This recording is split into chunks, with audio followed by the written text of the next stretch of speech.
Brother నమస్తే అన్న. ఏం పేరు మీ పేరు? చంద్రశేఖర్ అన్న. చంద్రశేఖర్. యా. సో ఏం చేస్తుంటారు మీరు? మేము ప్రైవేట్ జాబ్ చేస్తుంటాను. ఇక్కడ ఎర్రగడ్డనేనా? ఎర్రగడ్డ అన్న, లోకల్ ఎర్రగడ్డ డివిజన్ లోకల్ అన్న. ఇప్పుడు ఎర్రగడ్డలో ఎలక్షన్స్ వచ్చినాయి మొత్తం జూబ్లీహిల్స్ నియోజకవర్గంలో. సో ఐడియా ఉందా మీకు? ఉన్నదన్న. ఎవరెవరు పోటీ చేస్తా ఉన్నారు? బీఆర్ఎస్ పార్టీ అంటుండు, కాంగ్రెస్ అంటుండు, బీజేపీ అంటుండు.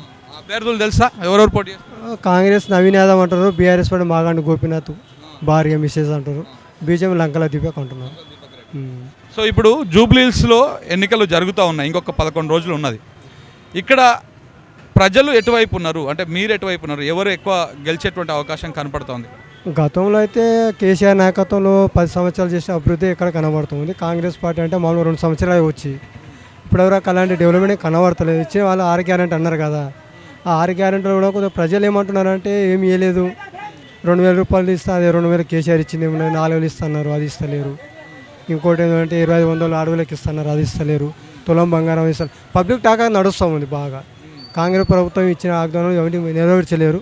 ఎక్కువ మాట మొగ్గు చెప్పేది ఇంతకుముందు పార్టీలు ఎవరైతే కేసీఆర్ ఉన్నారో మాగాంటి గోపినాథ్ డెవలప్మెంట్ ఇక్కడ బాగా చేసిండు, అప్పట్లో అక్కడికి మొగ్గు చూపుతామన్నట్టుగా మాట టాక్ నడుస్తుంది, ప్రజలతో బాగా నడుస్తుంది.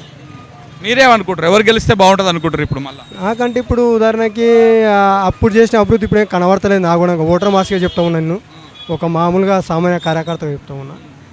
గోపినాథ్ పర్వాలేదు, అప్పటికిప్పటి కొద్దిగా పర్వాలేదు. సీసీ రోడ్లు కానీ ఇబ్బందులు ఏదైనా కూడా, సంక్షేమ పథకాలు కొద్దిగా కానీ, డాక్టర్ గ్రూపులకు సంబంధించినవి కానీ, ఇంకోటి బస్సు దవాఖానలు కానీ కొన్ని చేసినవి ఉన్నాయి.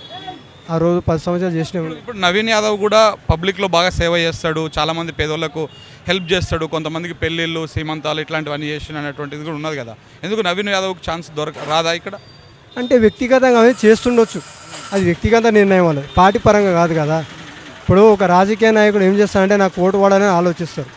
నేను ఒక రాజకీయంగా ఒక పార్టీలో ఇంతకుముందు ఒక పార్టీలో ఉండి ఆ పార్టీ ఇంకో పార్టీ చెప్పు, ఇంకో పార్టీలో నామినే ఇంకోటి ఏమంటావు మన ఇండిపెండెంట్గా వేయడం, అది ఏమైపోయిందంటే నవీన్ యాదవ్ గారికి ఒక మైనస్ పాయింట్ అయింది. ఒక పార్టీ పట్టుకొని పార్టీలో ఉంటే ఆ సేవ చేస్తే గుర్తిస్తారు జనాలు. ఇప్పుడు వ్యక్తిగతంగా మనం ఎన్ని చేసినా కూడా ఏమైపోతుందంటే స్వార్థంగా చేసుకుంటారని అనమాట. అంటే ఒక పార్టీలో ఉండకపోవడం, ఆయన సేవ చేసినప్పటికీ ఒక పార్టీలో ఉండకపోవడం ఆయనకు మైనస్. ఇప్పుడు ఒక పార్టీలో ఉండి ఒక పార్టీ చేస్తున్నారంటే ఆ పార్టీ గుర్తిపిస్తారే పర్లేదు అని చెప్పేసి, పార్టీలు లేకుండా పనిచేసామంటే మనం స్వార్థంగా చేసినట్టే ఉంటుంది. ఇప్పుడు బేసిక్గా ఉప ఎన్నికలు అంటే అధికార పార్టీ, అధికారంలో ఏ పార్టీ ఉంటే వాళ్ళకే ఎక్కువ అవకాశం ఉంటుంది కదా. ఎందుకు ఇక్కడ మరి ఆ కోణంలో కూడా నవీన్ యాదవ్కు ఛాన్స్ ఉండాలి కదా, గెలిచే అవకాశం ఉండాలి కదా. గెలిచే అవకాశం ఉండాలనుకుంటే ఏం చేయాలంటే ప్రజలను ఆడుకోపోయిన వ్యక్తి కావాలి. ప్రజలు ఎన్నుకోబడ్డ వ్యక్తి ప్రతినిధి ఎవరు రాజకీయ నాయకంగా వాళ్ళకి పట్టం కట్టే పోయి వీళ్ళకి పట్టం కడితే ఏమైపోతే ప్రజలు ఒక అమ్మాయిగా గురైపోతారు. ఏ రకంగా అంటే గత ప్రభుత్వం చేసిన ప్రభుత్వ సంక్షేమ పథకాలు ఏవైతే ఉన్నాయో ప్రజలకు నాటిన ఉంటాయో అవి బేసిక్గా తీసుకొని ప్రజలు ముందుకెళ్తారు. ఈ మధ్యన పనిచేసి తూర్పైగా చేస్తున్నట్లు నేను చేస్తున్నా ఉంటున్నానంటే నాకు అవకాశం ఏమైనా వస్తున్నారు. ఇప్పుడు వాళ్ళకు లేక ఛాన్స్ కావాలని చెప్పి కోరుకుంటారు, ఆశలు ఎన్నో ఉంటాయి. కానీ ఆశకు పర్పుల్గా చేసే ప్రజలకు మద్దతు ఇవ్వాలి కదా. ఇప్పుడు నిరంతరంగా ప్రజల దగ్గరికి వెళ్ళి పరిపాలించిన నాయకులు కార్యకర్తలు ఎవరున్నా ఒకవైపు ఉన్నా, వ్యక్తిగత స్వార్థాలకు పనిచేసే వాళ్ళు ఒకవైపు ఉంటే ప్రజలు ఏం చేస్తారంటే నేనేం చేసి గుర్తిస్తారు. ఇక్కడ వ్యక్తిగతంగా పార్టీకి పనిచేసేది వేరే ఉంటుంది, వ్యక్తిగత పార్టీకి పనిచేసుకునేది వేరే ఉంటుంది. అందుకని ప్రజలు ఇక్కడ ఏం చేయకుంటున్నారంటే ప్రజాహితంగా డెవలప్మెంట్ మంచిగా చేసిండు. గోపినాథ్ ఉన్నప్పుడు అనేక రకాల ఇబ్బందులు ఉన్నా దగ్గరకు వచ్చి ఆదరించుకున్నాడు, ఏ రాత్రి వచ్చి ఫోన్ చేసి వచ్చేటోడు, ఏమైనా సమస్య ఉంటే పరిష్కరించేటోడు అనే ఆలోచనతో చాలామంది ఉన్నారు. జనాల్లో నాటుకుపోయింది ఆ విషయం అనేది. దానికి బేసిక్గా ఈరోజు మళ్ళీ జూబ్లీహిల్స్ నియోజకవర్గంలో ఒక బీఆర్ఎస్ పార్టీగా పట్టం కట్టిన ఆలోచన ప్రజలు ఉన్నారు. 100% ఒక మామూలుగా సామాన్య ఇప్పుడు ఈ 3 ప్రధాన పార్టీలు పోటీ చేస్తున్నాయి కదా, ఎవరు గెలిచే ఛాన్స్ కనపడతా ఉంది? ఎక్కువ మటుకు మాగంటి సున్నితమైన ఛాన్సెస్ ఎక్కువనే సార్ ఇక్కడ. ఎందుకంటే బీజేపీ అంత లేదు. బీజేపీ మళ్ళా స్వార్థపు రాజకీయాలు చేసుకుంటా, కుల రాజకీయాలు చేసుకుంటా పోతే ఓట్లు పడాయి వాళ్ళకి. అదే కాలే జై హింద్ అనుకుంటున్నా పోతారు.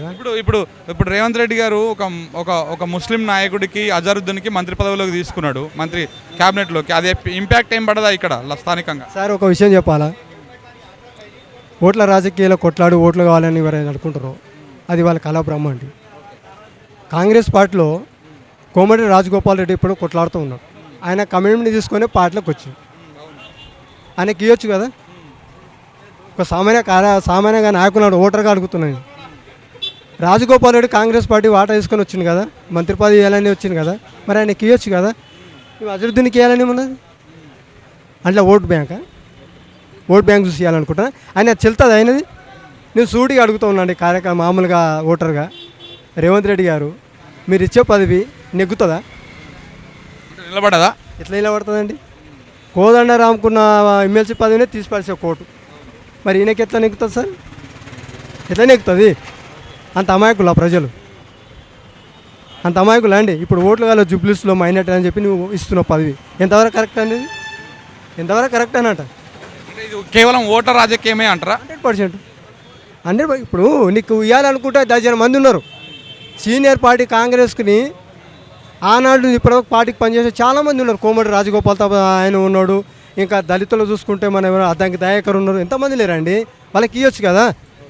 3 శాఖలు నీ దగ్గర పెట్టుకున్నావు, హోమ్ పెట్టుకున్నావు, విద్యాశాఖ మంత్రి పెట్టుకున్నావు, ఇంకోటి పెట్టుకున్నావు. ఇప్పుడు ఇవ్వాలని ఏమున్నదండి చెప్పండి? అంటే కేవలం ఓట్ల కోసమే జూబ్లీహిల్స్ ఎన్నిక కోసం మంత్రి పదవి ఇస్తుంది.